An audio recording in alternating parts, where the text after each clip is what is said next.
Let's do a quick video here.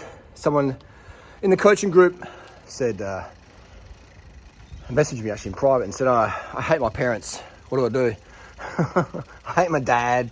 He was absent. You know, him and my mum always fighting, blah, blah, blah. Typical. I mean, it's like, that's normal, all right? It's so common, it's normal, and it's okay, all right? It's not your fault. You can't choose your parents, okay? You can't choose your parents. You don't get a say in who creates you biologically. You don't get a say in that. All you get a say in is how you respond to their behavior, the feelings and emotions you choose. We choose. Fig tree. Figs aren't ripe, so my emotions are down.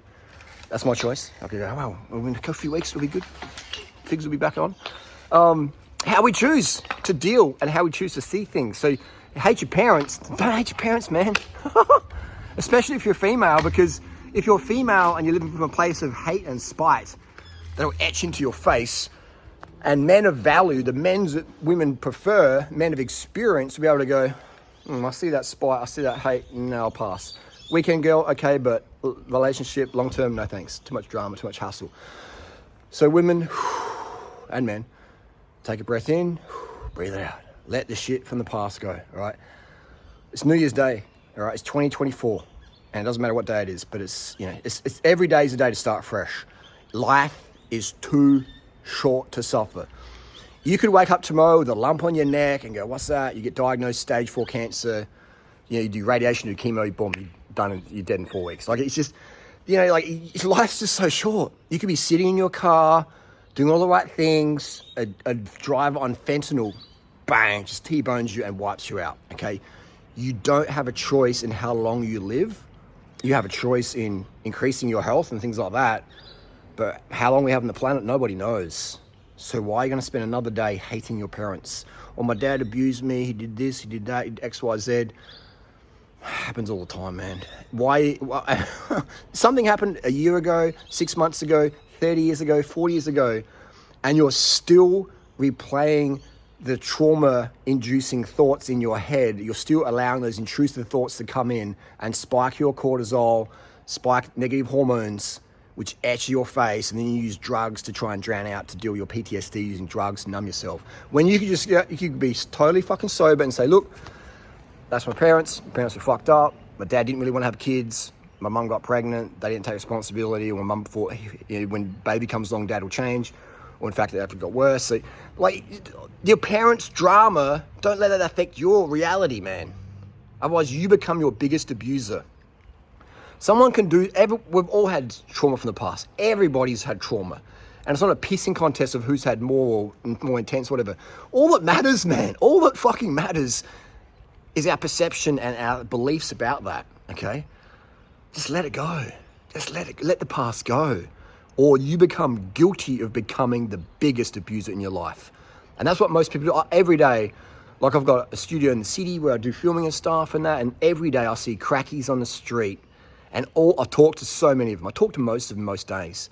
And it's always the same fucking story. Oh, my dad did this, my mom did this, my ex did this, and it's me. And they're just living in this constant me, how I feel. They don't care about the kids that walk past them while they're shooting up, or they're passed out in the ground, or they're doing crime and breaking the car. They don't care about that. All these crackheads out there, these people with serious drug issues, all they care about is themselves primarily. They don't care about the feelings of other people. It's all about how I feel. I feel bad. Give me a drug to numb that. So once we drop that ego trip and put our ego in 1 out of 10 instead of 10 out of 10, where it's just me, and we say, actually, happiness is a moral obligation. I'm morally obliged to be happy and spread that vibe around, all right? I got to get out of my past bullshit, all right? We've all had shit from the past, man. I mean, look at the shit I put up on the internet of my dramas. I put that up there so people can learn from that.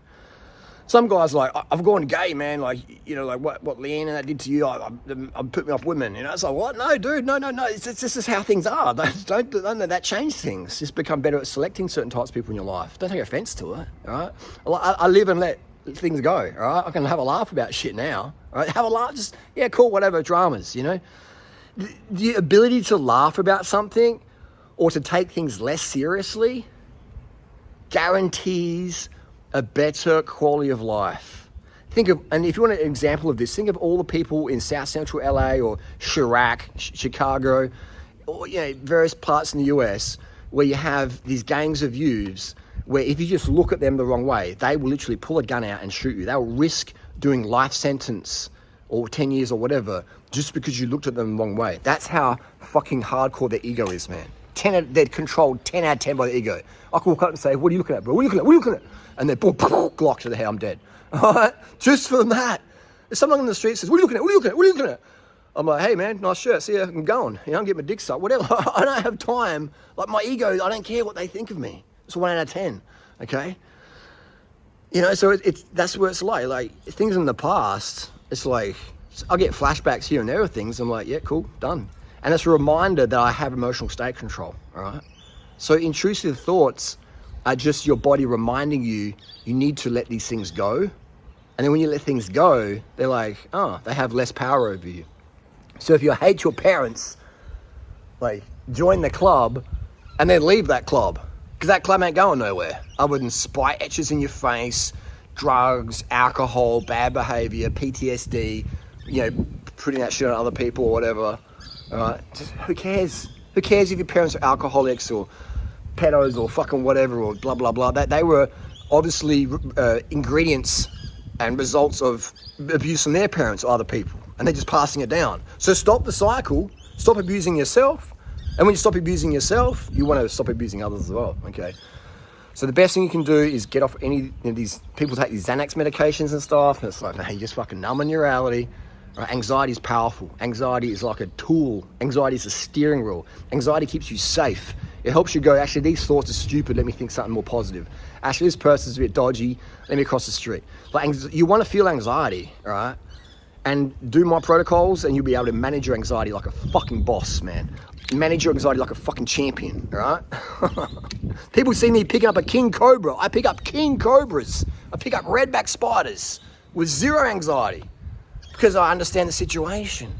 If you want to get to that level, that's freedom right there.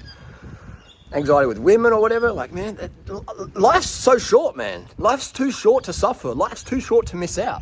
Life's too short to let anxiety overwhelm you. Don't let anxiety overwhelm you. Let anxiety be your bitch. Don't be bitches. Don't be anxiety's bitch. Okay? Anxiety's good. You want to have anxiety, but you want to be. It's like a dog. Like. You want it to not bite you on the nutsack, all right? Anxiety is like a dog on a leash where you let it go and let it run around, sniff and protect you and stuff. You don't let anxiety come in and bite you on the ball sack or your clit, all right?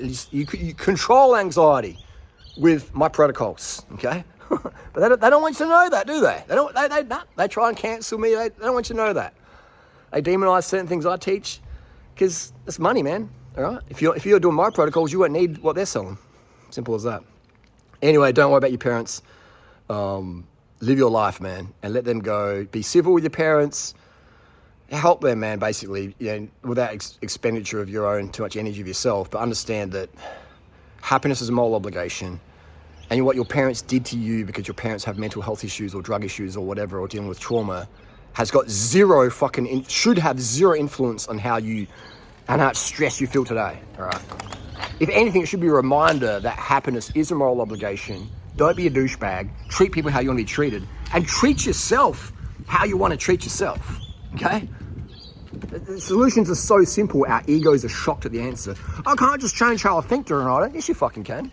I'll give you a briefcase of $1 million. You'll be, yeah, Durianrider, yeah, you're the man, bro, you're the man. And they'll pull it away. I'll just prank you. Oh, you're a fucking idiot. No, he goes, here's $2 million. Oh, you're Durianrider, yeah.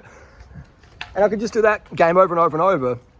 And you'll have anger, joy, ecstasy, want to stab me, blah, blah, blah. So you do control your thoughts, okay? So stop lying to yourself and saying you don't, okay? We all know we do control it. And the better health you have, the better you look after your fitness and your nutrition, do my protocols of nutrition, the more state control you have. And then when you can control your state, the best, then life really fucking starts to kick off then. Anyway, that's the deal. Have compassion and empathy for your parents, okay? Your dad, most likely, you want to be a dad. Your mum just got hit by baby rabies, or maybe she's like, well, my parents want me to have kids, I better have a kid, and that's just what everyone else is doing. My friends having babies, I should have a baby. And people don't understand how hard being a parent is. Being a parent is the hardest fucking job in the world, man. That's why I had a vasectomy. Right? I talk to parents every single day. Every single day I talk to parents, and every single day I could be on the phone literally for 24 hours a day Coke Zero. Didn't have enough energy to even to finish the Coke Zero. Didn't have enough energy to put it in the bin. I'll put it in the recycling bin, get 10 cents. But, you know, that's why I talk to parents every single day, man. And that they confide in me. And it's a fucking shit show out there being a parent. It's so fucking hard, man. Most parents are massively overwhelmed, right? So don't, you know, don't have, you know, like, being a parent, man, it's the hardest job in the world. And for most parents, it fucking sucks, man. Most parents live a very sucky life and they hate it. Their freedom's gone, their body changes, their hormones are different, they're not getting fucking sleep, the kids are ungrateful, and it's so expensive and shit, and it's just, you know, all this expectations from the neighbors and the schools, and the fucking kids get bullied and fucked around with, and it's just, and they're getting the drugs, and they steal from their parents, and they, like the guy in Prague shot his parents. It's just a fucking shit show. Stop hating your parents, man. All right, your parents are under fucking duress. All right, don't worry about it. Just let it go. Okay, have empathy. If you know what empathy is, Google it up. Empathy is putting ourselves in other people's shoes. All right, let's say I'm out riding my bike and this driver swerves at me. I'm like, mate, you want to come at me, bro? Come at me. But maybe he's just had a stroke. Maybe he's like a spider on his leg. You know, he swerved the car accidentally. All right, that's empathy, man. Okay. Or maybe he mistook me for someone else. So it's just having empathy, understanding. Okay. Otherwise, we let our ego run the show. And then life just fucking sucks, man. Life's too short to suffer. Let it go, all right? Okay? Have some fucking sugar, for fuck's sake. Let it go.